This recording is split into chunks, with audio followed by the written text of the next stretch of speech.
Good morning or good afternoon, whatever time of day that you're listening to this or watching me. Welcome to our very first spiritual virtual meeting.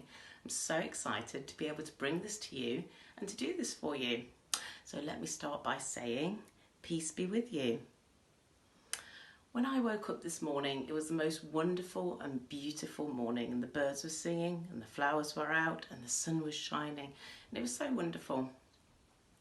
And it made me think very much how spring is on the way and how things are feeling very much happier out there in the world and out there in people's gardens, and looking very much at the flowers and the beautiful daffodils trumpeting in the spring.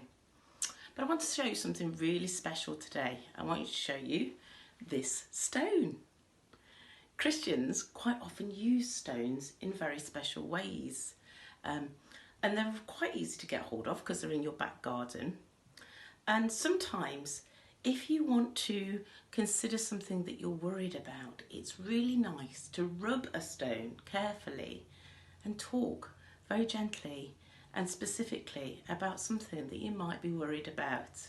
And then you can put the stone down, or you can put it in your pocket and go about your day, knowing that your trouble or your problem is in the stone. And I think it's really special. This is my stone. This is a really special stone because it's also a candle as well. So once I've given it my problem, I can light it and know that it's gone to God. It made me think also about the special story that Jesus told us.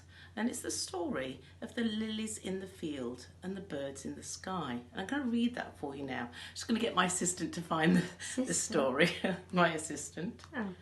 You are my assistant. Thank you very much, assistant. Okay, it says, "Therefore I tell you not to worry about your life, what you will eat or drink, or about your body and what you will wear." And it's Matthew 6:25.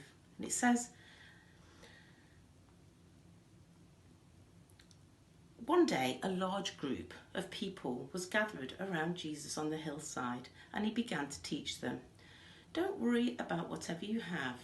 Don't worry about if you have enough food to drink or even the clothes that you wear,' he said. 'There are more important things in life than food and clothes.' And they went on to teach them a lesson about worry. 'Look at the birds in the air,' said Jesus.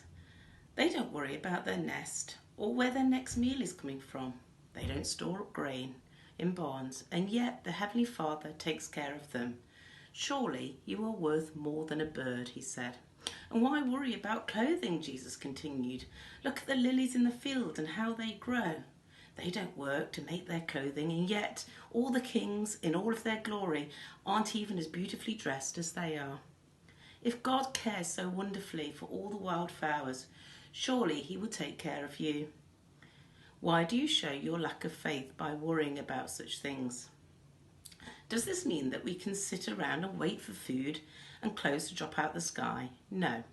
God provides food for the birds, but he doesn't throw it into their nests.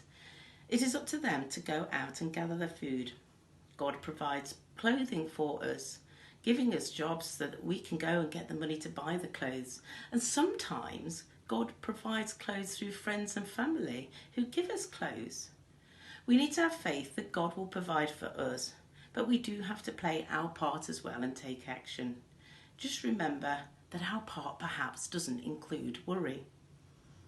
So this morning I thought about the importance of a stone and how you can give it your worry, put it in your pocket and go about your day. I've had a really nice time telling you all about how God takes care of our worries.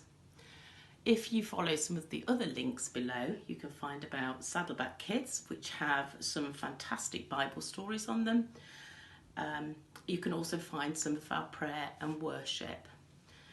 If you want to take 5 minutes and pray with me now, that would be good. If you just want to listen to the prayer, that would be good too. Dear Lord, thank you for taking care of us. Thank you for giving us all that we need in a wonderful world.